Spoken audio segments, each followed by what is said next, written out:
Bonjour et bienvenue sur cette deuxième partie donc, du Lean qui va concerner donc, les bases d'un projet Lean, pardon.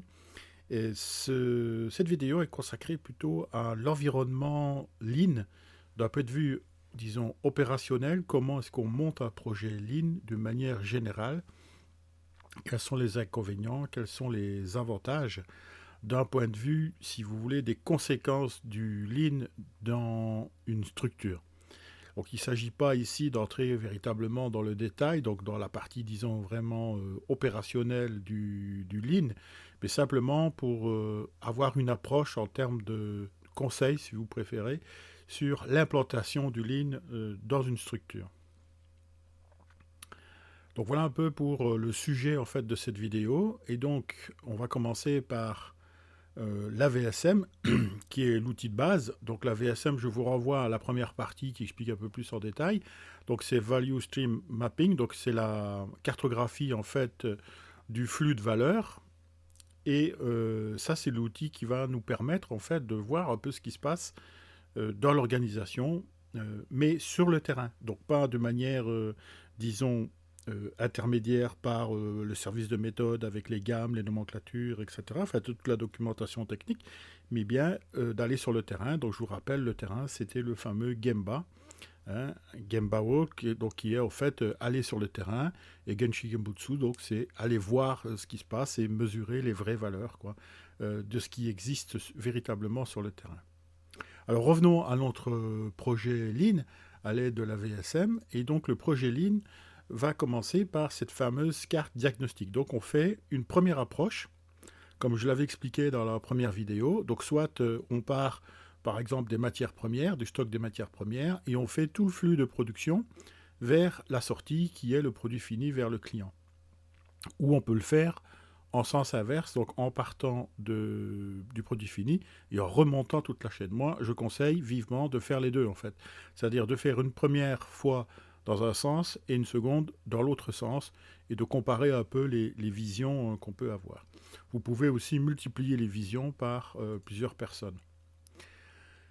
Et donc, qu'est-ce qu'on va faire avec cette carte diagnostique? On va essayer, et c'est ça la difficulté en fait, hein, c'est de bien cibler les gaspillages. Quels sont les gaspillages? Donc, encore une fois, hein, ici, les gaspillages, je vous renvoie à ce qu'on a vu dans la première vidéo, donc Economia, avec tout ce qui concerne l'économie, les surproductions, les temps d'attente, les temps de maintenance, etc., etc. En fait, tout ce qui peut entraîner le ralentissement en fait du flux de production. Alors, pour cela, on va essayer de fixer des indicateurs. Pourquoi je dis essayer? Parce que, en fait, vous n'aurez jamais une précision chirurgicale de ce qui se passe véritablement sur le terrain. Donc, vos indicateurs, donc il faut vraiment prendre ça au sens premier du terme, donc ça vous donne une indication sur ce qui se passe vraiment. Donc c'est pour ça qu'on insiste très lourdement dans le Lean pour aller sur le terrain et visualiser. Parce que dans l'indicateur, il va synthétiser en fait un ensemble d'éléments ou de facteurs qui rentrent en compte dans le gaspillage. Et par conséquent, on ne pourra pas tout détailler, ce n'est pas possible, sinon ça devient complètement ingérable. Et on verra donc l'importance de la formation au niveau des salariés, c'est-à-dire que la prise de conscience ou la conscience professionnelle, si vous voulez, l'implication, la motivation, appelez ça comme vous voulez, mais en fait, il faut une implication du personnel, et c'est ça véritablement l'objectif du Lean. Donc la VSM, c'est un outil, mais ce qui est fondamentalement important, c'est le système managérial que vous allez mettre en place pour gérer cela, et pour être efficace. Donc c'est pour ça que, en fait, vous allez vous fixer, enfin quand je dis vous, ce sont des managers, vous allez fixer des directives. Mais attention, ici, les directives, c'est plutôt pour guider en fait le personnel. Ça va. Donc le personnel découvre ce que c'est que le Lean, vous allez faire des séances de présentation, etc. Vous allez expliquer un peu ce que moi j'explique ici, peut-être de façon plus synthétique, mais bon, grossièrement, c'est à peu près ça. Et en fait, vous allez fixer des directives. Alors les directives, c'est quoi? Ce sont des objectifs, mais très synthétique. C'est-à-dire qu'il faut que ce soit simple et facilement, disons, assimilable par le personnel. Donc ça, c'est très important. Il ne s'agit pas de faire des consignes un petit peu dans tous les sens, avec des précisions et avec un listing d'une centaine de directives. Donc c'est pas ça ce qu'on veut. Ici, c'est des choses qui sont un peu comme des slogans, si vous voulez, mais qui sont en rapport direct avec le terrain. Donc avec ce qui concerne en fait les opérateurs, les salariés. Et donc, une fois qu'on a fait cette carte diagnostique, on va faire une carte cible, donc qui va être un objectif. Alors ici, il y a plusieurs possibilités. Soit vous allez faire une carte cible extrêmement ambitieuse, avec des objectifs extrêmement poussés. Et là, je vous conseille vivement, dans ce cas, de vous assurer que vous avez bien le personnel bien motivé, qui vous suit, enfin qui est vraiment impliqué dans le système. Donc je dirais que ça, c'est plutôt quand vous avez déjà éprouvé un projet Lean dans un autre département, par exemple. Ça peut fonctionner. Par contre, si votre objectif est beaucoup trop élevé, à ce moment-là, vous risquez d'avoir un décrochage en fait des personnes par rapport à l'objectif. Donc ceci pour vous dire que quand vous commencez un projet en démarrant vraiment de zéro, à ce moment-là, faites des objectifs facilement atteignables, hein, avec par exemple la méthode SMART. Voilà, donc ici, l'objectif donc ce sera évidemment de diminuer les gaspillages. Alors ici, un petit mot quand même parce que c'est important. Les gaspillages, quelquefois, sont en relation avec le comportement des personnes. Et donc, comme je le disais il y a un instant, votre objectif, il ne faut pas qu'il soit trop ambitieux. Il faut qu'il soit atteignable par les personnes, c'est-à-dire aussi qu'il va y avoir une remise en cause des personnes. Parce qu'elles peuvent avoir certaines habitudes, et donc vous allez leur demander de changer ces habitudes pour s'adapter à autre chose. Alors évidemment qu'on peut le faire avec un système terroriste classique, hein, donnant une consigne, voire un ordre, une injonction, et donc les salariés doivent obéir, hein, puisque par le contrat de travail, il y a une liaison hiérarchique qui est déjà établie. Donc ça, c'est une possibilité, sauf que vous risquez fort d'avoir peu de motivation dans les actions à mener, dans les tâches qui vont être réalisées. Elles vont être faites de façon complètement détachée, ce qui fait que en fait, l'objectif ne sera pas forcément atteint. Et donc, vous aurez les fameux freins dont je reparlerai un petit peu plus tard. Donc, c'est-à-dire comment dirais-je, des actions qui sont menées, mais qui sont menées un peu avec le frein à main. C'est-à-dire que, on le fait parce qu'on est obligé de le faire. Point. Voilà, ça s'arrête là. Donc là, il faut faire très attention ici sur ce que vous allez mettre en place pour diminuer les gaspillages. Alors, appliquer les directives, donc je viens d'en parler ici. Améliorer donc les indicateurs. Donc là, on fixe des indicateurs. Alors, n'hésitez pas à fixer des indicateurs avec des valeurs très basses. C'est-à-dire avec des valeurs, disons, comment expliquer ça? Donc, des valeurs qui sont extrêmement faibles, de manière à ce qu'on puisse voir les progrès très rapidement, en fait. Ça va? Donc, si vos indicateurs, vous avez listé énormément de gaspillage, donc vous pouvez les présenter comme ça, et puis vous dites, non, écoutez, là, on ne pourra pas tout faire, c'est pas possible. Donc ça, c'est un objectif atteignable. On ne pourra pas tout faire, mais si on arrive à faire 10%, alors que vous visez 30, hein, mais vous annoncez 10, dire voilà, 10%, et là, 10%, vous êtes à peu près sûr d'atteindre cet objectif, tout simplement parce que vous allez le tester auparavant dans d'autres petits mini-projets, si je puis dire, sur du 5S par exemple, ou sur des opérations de nettoyage ou des choses comme ça. Enfin, sur des petits objectifs extrêmement simples et de vérifier si les personnes vont s'appliquer et comment ils vont s'appliquer. Ça va donc du nettoyage, à réparation de matériel, une mise en place un peu exceptionnelle où on demande une interaction de plusieurs équipes, par exemple, enfin ce genre de choses. Ce qui fait que là, vous vous assurez en fait une progression très importante. Ça va? Donc, et c'est ça qu'on vise. Donc, au début, on veut une progression très importante. Après, vous verrez que c'est un peu plus compliqué parce que plus vous accédez à la perfection et plus les progrès sont faibles pour des efforts qui sont très importants. Mais ça, c'est une variable tout à fait naturelle. Alors, évidemment, la troisième étape, ce sera de suivre le projet, puisque vous avez fait votre carte cible, qui est en fait les objectifs, et puis vous allez mettre justement, grâce aux indicateurs que vous avez mis en place, donc vous suivez un petit peu l'évolution du projet. Donc là, je vous renvoie à tout ce qui concerne la gestion de projet, simple, compliqué, enfin bon, il y a différents domaines dans la gestion de projet. Mais ici, je vous engage plutôt à commencer par des choses extrêmement simples. Ça va, donc vraiment donc établir des objectifs, fixer. Alors pour ce qui est des tâches dans le projet, je vous conseille vivement de ne pas faites une structure très synthétique peut-être, mais c'est pas utile, c'est pas indispensable, disons. Vous pouvez très bien laisser libre cours à l'imagination, si vous voulez, des personnes pour atteindre les objectifs. Ou alors, vous menez des campagnes mutuelles, c'est-à-dire que grâce à l'outil Kaizen, donc je vous renvoie à l'outil Kaizen, hein, je ne sais pas s'il y a une vidéo là-dessus, mais si, j'ai déjà une vidéo là-dessus, mais où vous allez voir sur le net un peu ce que c'est que le Kaizen. Mais en gros, donc vous pouvez utiliser le Kaizen, qui est une espèce de fusion entre des idées qui viennent du personnel, ça c'est la priorité, et ensuite un petit peu l'apport des managers pour la concrétisation de ces idées avec un objectif bien précis. Donc voilà, donc il y a plusieurs méthodes pour pouvoir arriver à ce genre de choses. Alors le lean manufacturing, donc c'est plutôt ce qui se passe sur le terrain, hein, donc vraiment le lean qui est sur le processus de production.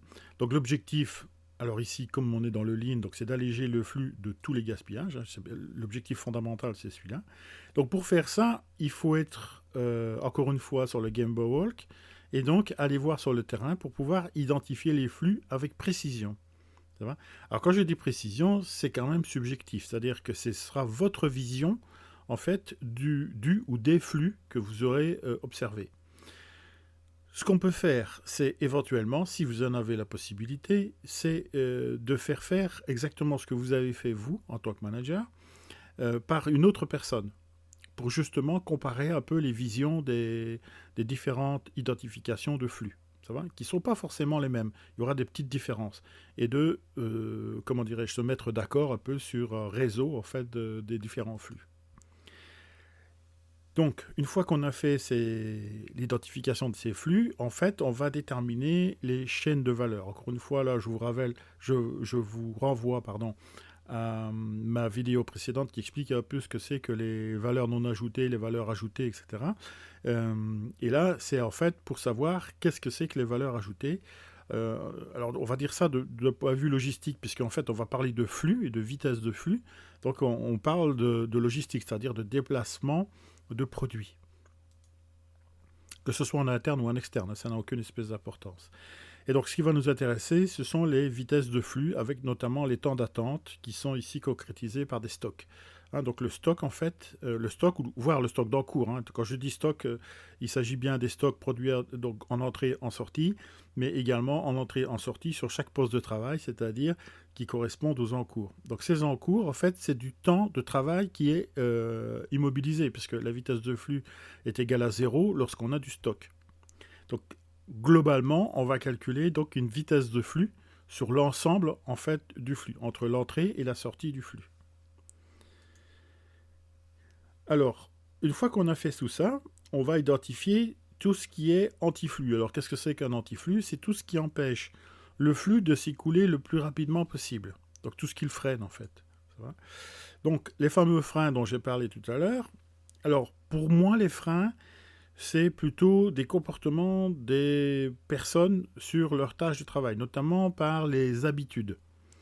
C'est la façon de travailler. Alors, quoique il y ait des documents techniques qui implicitement donnent les différentes tâches et les activités à mener, sans qu'il y ait besoin d'une intervention de personnel. Alors, tout dépend évidemment du cadre dans lequel vous travaillez. Hein. Si vous travaillez dans une production de masse, c'est-à-dire avec, par exemple, la construction automobile, ben là, tout est calculé à la seconde près pratiquement. Par contre, si vous êtes dans un atelier de fabrication, je sais pas moi, de pompes centrifuges, où on fait des pompes avec des volumes extrêmement importants, à ce moment-là, ben, ce sera plutôt une production discrète, c'est-à-dire que Elle n'est pas continue, elle est discontinue, et là, il y a une intervention plus importante des personnels. Donc c'est pour ça que les freins seront différents, bien évidemment, dans le type de production dans lequel vous allez vous trouver, c'est-à-dire le flux de production. Alors les freins peuvent être donc en majorité dus au personnel, donc aux décisions qui sont prises par le personnel. Alors pas forcément par les personnes qui réalisent, hein, c'est aussi tous les personnels attenants, donc la maintenance, la logistique, la manutention, le contrôle, enfin tout ce qui tourne, tous les processus qui sont ou qui interviennent dans le flux de production. Donc ici, ne vous figez pas sur les opérateurs qui construisent, ce qui est un peu comment dire, l'inconvénient du taylorisme, puisqu'on se focalise uniquement sur les gens qui produisent. Ici, il faut avoir une vision globale. Ça va? Donc, il y a le processus de production et puis tout ce qui tourne autour et qui doit également être lean. S'il ne l'est pas, hein, si vous faites que la partie production en ligne et que, je sais pas, moi, le service contrôle, il fait un peu ce qu'il veut, vous aurez un frein, tout simplement, et donc vous n'aurez pas l'objectif que vous avez fixé au départ. Et donc ces freins résultent le plus souvent des gaspillages. Alors les gaspillages ne sont pas forcément dus aux freins, ils peuvent être dus aussi à la conception même du flux, c'est-à-dire l'utilisation de machines par exemple. Ils peuvent être des machines ou des outillages, hein, par exemple. Et donc là, je vous renvoie au SMED, hein, pour améliorer en fait le changement d'outillage. Donc ça, c'est un genre de gaspillage. On gaspille du temps parce qu'on n'a pas les équipements nécessaires. Donc ce qui veut dire qu'implicitement, un projet Lean va demander un investissement. Donc si on n'a pas d'investissement, c'est pas la peine de commencer un projet Lean, hein. Ça c'est déjà clair. Enfin, on peut commencer, on peut prouver qu'on peut atteindre quand même des objectifs, disons, raisonnables, mais si on veut aller et continuer à progresser, il faudra à un moment donné sortir des billets du portefeuille, quoi. Alors tout ça, c'est un calcul économique qui se fait de façon assez, on va dire, assez simple, avec la loi de Pareto notamment, mais on peut avoir une vision assez correcte entre le budget à fournir et les résultats qu'on peut attendre. Encore une fois, j'insiste, mais c'est très important, quand vous commencez un projet Lean, ne vous lancez pas dans quelque chose d'inatteignable, qu'un projet faramineux. Commencez par un projet test, un petit projet sur une zone bien délimitée où vous allez commencer à former ne serait-ce que les salariés, et même vous-même, si vous ne connaissez pas du tout le Lean. Alors les coûts de fonctionnement, donc en termes de maintenance, donc là, le Lean, par définition, moi je dirais que c'est une remise en question constante et en profondeur de l'existence. Donc ça veut dire que, par exemple, dans les gaspillages, vous pouvez avoir des coûts de maintenance qui sont extrêmement importants. Alors pas forcément dans la qualification ou la qualité des intervenants de maintenance, hein, mais ça peut être dans la gestion, notamment sur le signalement de panne, le signalement et entre le signalement et le temps d'intervention, par exemple. Donc voilà, ça c'est un gaspillage qu'on peut éviter facilement. Donc, et ça on ne remet pas en question fondamentalement, si vous voulez, la qualité des gens qui interviennent, mais plutôt la structure, le mode de fonctionnement global. Donc c'est comme ça qu'il faut visualiser l'ensemble des flux. Donc ce que je viens d'énoncer, c'est un flux. Ça va, c'est pas forcément le flux de production. Le flux de production reste l'élément central, le cœur vraiment de ce qu'on fait. Mais après, il faut décliner ça sur tous les petits flux. Et c'est en ça qu'une vision globale est extrêmement importante. Une petite remarque quand même là-dessus, c'est que le flux de maintenance, par exemple, parce que je parle de maintenance, ne le faites pas faire par le responsable maintenance, quoi. Parce que lui, il aura, comment dire, de la poudre dans les yeux, c'est-à-dire qu'il, pour lui, il y a des choses habituelles, et donc il ne va pas les détecter. Donc il faut prendre donc un candide, hein, quelqu'un qui ne sait pas du tout, un béotien qui connaît absolument rien, et vous lui dites, ben là, tu vas aller analyser, ou on prend quelqu'un, par exemple, je sais pas, moi, de l'administratif, et puis lui dit, voilà, tu vas aller voir dans la maintenance comment ça fonctionne, quoi. Et puis tu me dis un petit peu les différentes tâches qui sont effectuées et déterminer les processus. Si vous avez l'occasion, dans votre entreprise, de former les gens à ce que c'est qu'un processus, et comment on fait pour le définir, ça, ce serait extrêmement utile pour avoir cette vision donc des différents processus de production, de maintenance, enfin tous les services qui sont donnés dans l'entreprise. Donc ça, c'est vraiment un conseil que je peux vous donner. Alors, les coûts d'investissement, donc là, il faudra bien évidemment voir par rapport aux amortissements. Alors ici, il ne s'agit pas d'amortissement comptable, mais il s'agit bien d'amortissement industriel. Donc c'est-à-dire sur le temps d'utilisation, en fait, des ressources qu'on va utiliser. Donc, soit le temps, soit les quantités qu'on va être en mesure de produire. Donc c'est ça qui est très important, c'est pas de voir avec la partie comptable. Alors ici, c'est un peu une bataille avec les contrôleurs de gestion, notamment les comptables, les experts comptables et tout ça, dans les entreprises d'une taille plus importante, sachant qu'aujourd'hui, ben, les gestions d'entreprise sont faites par des gens qui sont plutôt avec comment dirais-je, une qualité de financier et non plus d'industriel. Donc ça, c'est à vous un peu de convaincre pour faire passer le message. Et enfin, donc, l'objectif sera de diminuer donc les fameux antiflux. Alors, les informations pour le projet Lean. Donc, le projet Lean, donc, on a vu que c'était la carte diagnostic VSM. Donc, on va déterminer donc, les gaspillages, on va fixer des indicateurs et on va mettre en place des directives. Encore une fois, il s'agit de les décliner en fonction des capacités des personnes, de leur assimilation des objectifs que vous avez fixés au départ. Voilà. Alors, maintenant, on va parler des outils. Donc là, on a parlé de manière, disons, générale en termes de Lean et en termes de... On ne va pas dire opérationnel parce qu'on n'est pas vraiment dans le détail, mais on est dans l'approche, en fait, des conditions dans lesquelles il faut travailler pour pouvoir approcher le Lean. Alors, les outils... Donc ici, je vous donne une liste, mais qui n'est pas exhaustive, hein, qui est tout à fait subjective d'ailleurs. Donc ici, pour les éléments stratégiques, je vous renvoie au WCM, donc World Class Manufacturing, qui en fait démontre l'intérêt du Lean et son efficacité en termes financiers. C'est-à-dire que certes, il y a un investissement, mais cet investissement est rentable. Et vous verrez, pour ceux qui veulent s'y intéresser, c'est que dedans, on parle quand même pas mal de la partie, disons, managériale.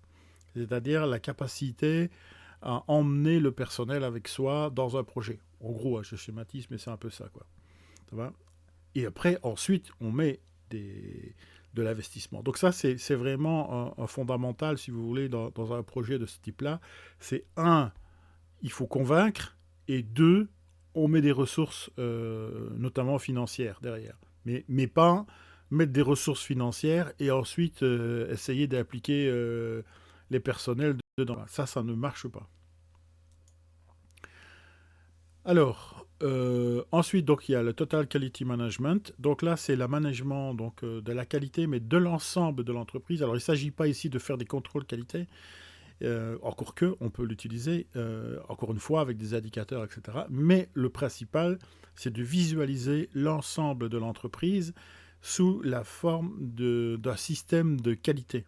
C'est-à-dire que ce soit les bureaux, que ce soit les femmes de ménage, que ce soit les transporteurs, que ce soit, je ne sais pas moi, enfin, même des métiers qui, a priori, ne présentent pas un aspect, disons, stratégique pour l'entreprise. Ça forme un tout. Hein, c'est un peu une dimension systémique, c'est-à-dire qu'il y a interaction en fait des différentes activités de l'entreprise. Donc voilà pour, disons, une approche, disons, stratégique. Pour ce qui concerne l'analyse, donc on a vu la VSM, je ne reviens pas là-dessus. Ensuite, il y a un autre outil qu'on appelle le coût d'obtention de la qualité, pour lequel j'ai fait une vidéo, je pense. Et dans lequel donc on travaille beaucoup sur les gaspillages notamment, donc les coûts des non-qualités. Et là, on va essayer de chiffrer, en fait. Alors, c'est pas toujours possible, hein, parce qu'il y a des coûts adjacents, il y a des coûts cachés, notamment les fameux coûts cachés. Alors ça, à mon sens, dans l'entreprise, ce n'est pas souvent pris en compte. Et ça, ce sont des antiflux, souvent, qui ont une valeur économique et parfois extrêmement importante. Donc les antiflux, c'est la motivation du personnel, hein, tout simplement. C'est-à-dire savoir si les gens ont envie de venir travailler chez vous ou pas. Il suffit de voir les qualités, donc la TQM notamment, et par les contrôles qualité, on peut s'apercevoir que des productions du lundi et du vendredi sont différentes. Alors qu'a priori, on fabrique le même produit, quoi, avec les mêmes opérations.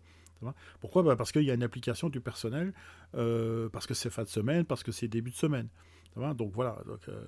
Et ça, c'est des coûts cachés, donc qui ne sont pas identifiés ou identifiables. Ou des interventions, par exemple, de personnel qui sont en coûts, qui ne sont pas des coûts horaires, comme l'encadrement, les chefs d'équipe, enfin pour ceux qui sont cadres ou assimilés cadres, qui sont payés au forfait. Donc ils ont un nombre d'heures sur lesquelles parfois ils ne sont pas payés. Hein, parce qu'ils ont un forfait global au mois et non pas au nombre d'heures. Et donc, ils vont faire des tâches, des fois opérationnelles, donc, parce qu'il y a des pannes, parce qu'il y a des interruptions, parce qu'il y a des problèmes, enfin, peu importe. Et ça, c'est pas comptabilisé. Et ça, c'est un problème, ça. Tout doit être comptabilisé de manière à avoir une image la plus précise possible de ce qui se passe dans l'entreprise. Donc, ici, je parle d'un point de vue purement économique. Puisque là, plus vous aurez identifié tous les freins et tous les gaspillages de manière économique, vous aurez des arguments pour pouvoir convaincre ici donc la hiérarchie d'investir dans du lean. Donc ici, il s'agit de la partie, disons, hiérarchique N+1, N+2, etc.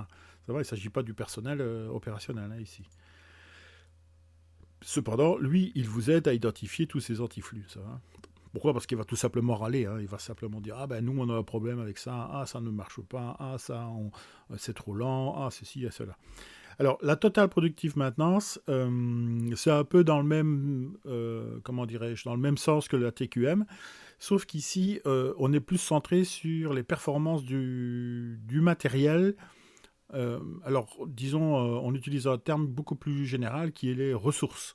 Donc, en fait, pour faire fonctionner, donc là, je vous renvoie à la première dia de la vidéo précédente, où j'explique un peu le circuit économique de base. Et en fait, ce que vous avez deux choses extrêmement importantes. Vous avez des ressources financières et vous avez des ressources, disons, moi j'appellerais ça opérationnelles, c'est-à-dire des ressources humaines et des ressources matérielles. Et ces ressources humaines et ressources matérielles, ça fait partie de la Total Productive Maintenance. C'est-à-dire que ici, on doit viser, avec cet outil, qui explique dans le détail, hein, comment on fait pour rendre efficient l'ensemble des ressources qui sont utilisées pour produire le produit fini ou le service, si dans le cas où vous produisez un service. Alors, la mise en œuvre du Lean, donc conception de la mise en œuvre. Donc là, on est bien sûr uniquement...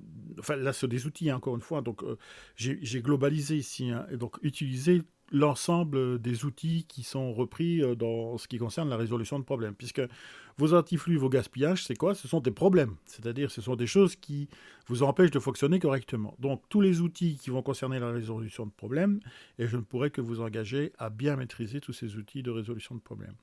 Le 5S peut être un outil. Alors, j'ai fait une série de vidéos sur le 5S qui vous permettront de voir que ce n'est pas forcément un outil technique, mais c'est plutôt un outil de management. D'accord? Enfin, en tous les cas, en ce qui me concerne, moi, je l'utilise comme ça pour qu'il soit vraiment efficace, puisque si vous regardez le temple de la qualité pour le TPS, donc Toyota Production System, vous verrez que la fondation, c'est le 5S. Enfin, il fait partie des fondations. Le Kaizen, dont j'en ai déjà parlé, je ne vais pas y revenir. Et pour ce qui est de la mise en œuvre, vous aurez donc le Kanban, donc, qui est en fait un système de flux tiré, donc de flux fluide, on va dire ça comme ça, en pièce à pièce. Donc on essaie de ne plus faire de stock, ou le moins possible, avec des cas extrêmement précis. Donc là, ça peut constituer évidemment des changements de comportement au niveau du ou des personnels.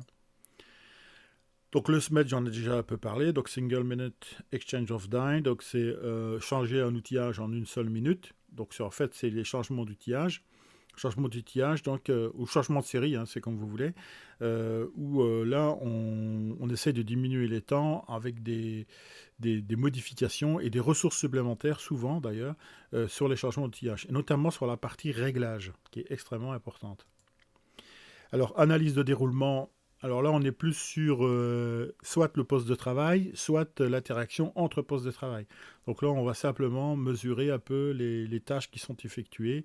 En fait, on fait un contrôle, grosso modo, de la gamme opératoire, pour faire, disons, assez simple. Alors, le management visuel. Donc là, il m'a S, hein, mais bon, c'est visuel, c'est pas visuel.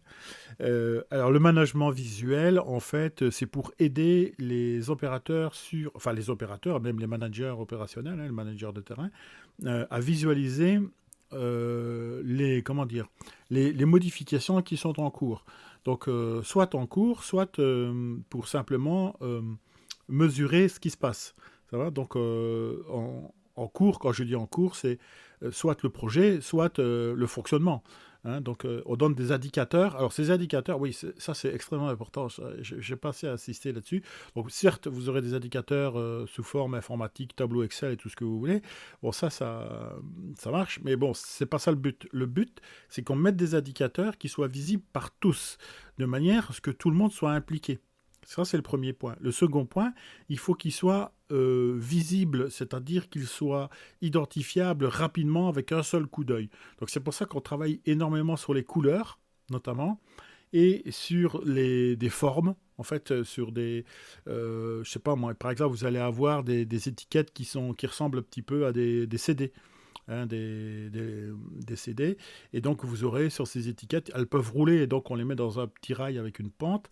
Et en fait, en pièce à pièce, on va en mettre différentes couleurs pour les différentes séries qui sont à réaliser sur un poste de travail. Donc, l'opérateur n'a pas besoin de chercher à savoir à quel moment il doit faire l'opération, 1, et 2, il a l'information qui va avec la série qu'il doit faire. Donc, suivant la couleur, évidemment, du fameux CD. Alors, c'est pas des CD en plastique, hein, ce sont des CD en métal, évidemment. Hein. Et suivant la couleur, donc, il sait la série de pièces sur laquelle il va travailler.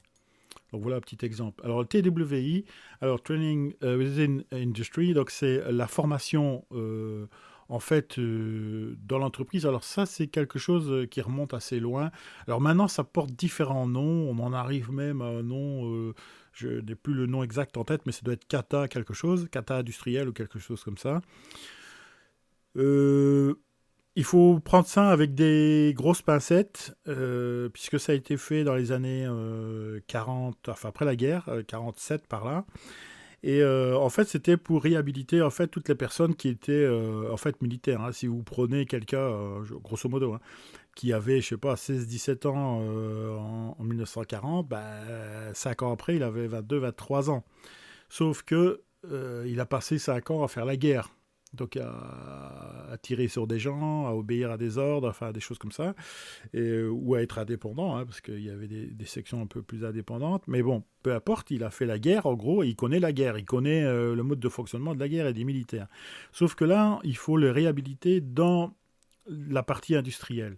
Et donc, cet objectif était de réhabiliter donc, ces personnes, et on travaillait sur la partie, disons, formation, où on formait les gens avec comment dirais-je, avec gestes et postures, c'est-à-dire que on montrait physiquement comment on faisait pour assembler, par exemple, 2 pièces, et puis on décomposait ça en des étapes vraiment élémentaires, un peu ce que fait le taylorisme, hein, en fait, hein, c'est exactement ça, sauf que là, ben, on accompagne pardon, la personne, c'est-à-dire que on va lui faire répéter systématiquement les opérations afin qu'elle les maîtrise. En fait, c'est ça le but, c'est qu'elle arrive à maîtriser les opérations, qu'elle ait la fameuse dextérité pour pouvoir travailler sur une chaîne de production notamment.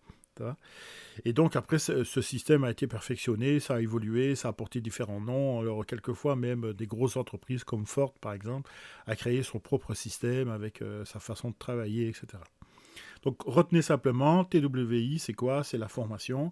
Moi, je préconise plutôt de former les gens sur les bonnes pratiques et non pas sur des standards, c'est-à-dire sur des gammes opératoires fixes qui ne se modifient jamais. Donc là, pourquoi? Tout simplement parce que les standards restent dans le temps, ce qui n'est pas toujours une mauvaise chose, hein, mais ça n'évolue pas avec le système de production et avec les nouvelles technologies, tandis que les bonnes pratiques, l'objectif est de s'adapter au changement. Et c'est ça qui est important. Et en fait, le judoka, là, c'est un peu plus, comment dirais-je, subtil, si je puis dire. C'est-à-dire que c'est l'autonomation, c'est-à-dire qu'il y a interaction entre les automatismes et les personnes. Donc en fait, c'est un peu ce que je disais tout à l'heure avec les indicateurs. On va mettre en place un système qui va permettre au personnel, quel qu'il soit, Ça, c'est très important. Et pas Alors, le Jidoka, à l'origine, il s'appliquait uniquement dans la partie productive, mais aujourd'hui, on peut le décliner dans tous les autres processus de manière à signaler le plus rapidement possible, ce qui est l'objectif, d'un défaut ou d'un problème quelconque qui pourrait endommager le processus. Donc, qu'il soit principal ou qu'il soit secondaire. Ça va. Donc, dans les deux cas. Donc, il faut absolument qu'on ait une intervention. Alors, pourquoi est-ce qu'on fait ça? Tout simplement pour que on puisse savoir où se trouve le problème. Imaginez que vous ayez un défaut sur la construction d'une voiture. Que ce défaut soit l'attache des sièges. Donc, on visse les sièges à la carrosserie et en fait, on n'arrive pas à visser correctement. Que fait le salarié pour que ça puisse tenir? Il va forcer. Sauf que, au bout d'un certain temps, comme il y a des vibrations dans une voiture, eh bien, le tout va se desserrer et on va avoir le siège qui bouge. Ce qui veut dire que, plutôt que de signaler qu'en fait, on est obligé de forcer pour fixer, on devra attendre qu'un client soit mécontent, ce qui n'est pas bon d'un point de vue commercial, entre parenthèses, et que ce client remonte l'information sans savoir exactement à quelle opération on est. Est-ce que c'est le siège? Est-ce que c'est la carrosserie? Est-ce que c'est la visserie? Est-ce que c'est le système de vissage? Est-ce que c'est l'opérateur qui n'agit pas de façon correcte? Et pourquoi aussi le contrôle qualité n'a pas... Donc ça va causer tout un tas de problèmes. Alors que si on signale directement, l'opérateur signale simplement qu'il a du mal à fixer le fauteuil, eh bien, on sait exactement où se trouve le problème. C'est-à-dire à quelle étape du processus se trouve le problème. Sinon, il faut chercher, quoi, parce que si le siège se détache, c'est peut-être parce qu'il y a des vibrations, enfin, etc., etc. Et c'est comme ça que, des fois, on part sur des pistes de recherche pour solutionner le problème, parce que là, c'est le client final qui est atteint, et par conséquent, on a quelques soucis pour solutionner, en fait, ce problème. Donc voilà à quoi sert le Jidoka. Alors, le management, donc gérer les ressources, l'influence des concepts, et donc les ressources humaines, j'en ai déjà parlé pas mal. Donc, apprentissage des outils par les collaborateurs. Donc ça, il faut non seulement qu'ils les apprennent, mais qu'ils les maîtrisent, hein, c'est surtout ça. Donc la motivation est très importante, bien évidemment, pour que ça puisse fonctionner. Donc maîtrise des outils dans le temps long. Ah oui, ça c'est très important, parce que justement, avec l'apprentissage, on fait des formations. Et ces formations, si vous regardez la rétention mémorielle en fait lors d'une formation, que ce soit vous ou moi, enfin peu importe la personne, en fait on perd au bout de 6 mois, on a perdu pratiquement 95% des éléments qu'on avait appris, sauf si on les exerce continuellement. Donc là, ça reste en mémoire. Donc là, pour entretenir la mémoire, il n'y a pas 36 solutions, hein, c'est la répétition tout simplement, quoi.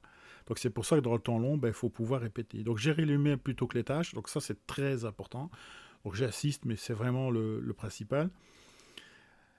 Convaincre, donc prise de conscience des gaspillages.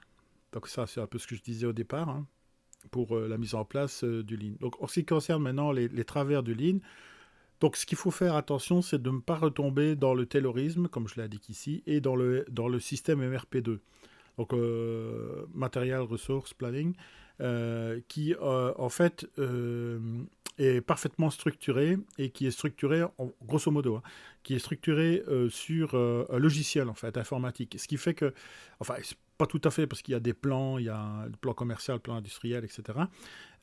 Et donc, il y a quand même des éléments qui sortent un petit peu du schéma logiciel, mais grosso modo, le processus s'intègre avec un logiciel en fait qui va gérer l'ensemble en fait des flux de production. Et donc, il faut sortir de là, puisque nous, ce qu'on veut, c'est une vision globale, et on veut aller voir non pas ce qu'il faut faire pour obtenir un produit, mais en plus de voir avec ça, avec une vision efficiente, c'est-à-dire en éliminant tous les gaspillages et tous les freins. Ça va? Alors, le problème du taylorisme, c'est qu'on a tendance à gérer donc, des indicateurs, donc avec des tableaux Excel ou des systèmes de logiciels, et donc ça va déshumaniser les éléments. C'est-à-dire qu'on ne fait plus la relation entre l'indicateur et ce qu'on doit faire pour obtenir cet indicateur, quoi. Et c'est là où il y a un problème. Ça va? Donc là, il faut bien être harmonieux, si je puis dire, entre les opérations et les indicateurs. Donc, d'où le Gemba, encore une fois. Hein. Donc, les réflexions sur VSM, donc imposer des modifications. Donc, ça, c'est un truc à ne pas faire, hein, puisque j'ai dit simplement, si vous voulez, la participation, l'implication des personnes, ben, il faut trouver les outils pour les motiver. Ça va. Donc, ici, on a affaire à du changement, parce qu'on va changer un peu leurs habitudes. Donc là, c'est, encore une fois, convaincre, etc. Donc il y a des méthodes pour faire ça, assez simples d'ailleurs, pour pouvoir travailler là-dessus. Alors, délai serré du projet Lean. Donc, ne pas alors, le projet Lean, comme on va travailler, donc, comme je viens de le dire à plusieurs reprises, sur la partie humaine, sur les ressources humaines, on ne peut pas fixer véritablement un délai, parce que souvent on fait une analyse qui est, ou un état des lieux en termes de ressources humaines qui est parfois faussé. D'ailleurs, qui est souvent incomplet. Si vous regardez les fiches de poste dans les entreprises, la plupart du temps, elles ne sont pas à jour. Donc ça vous donne une idée un petit peu de la connaissance des gens qui managent quelquefois. Enfin, quand je dis manage, pas les gens qui sont sur le terrain, mais les gens qui sont un peu en dehors, ils ont une vue assez tronquée en fait de ce qui se passe réellement sur le terrain.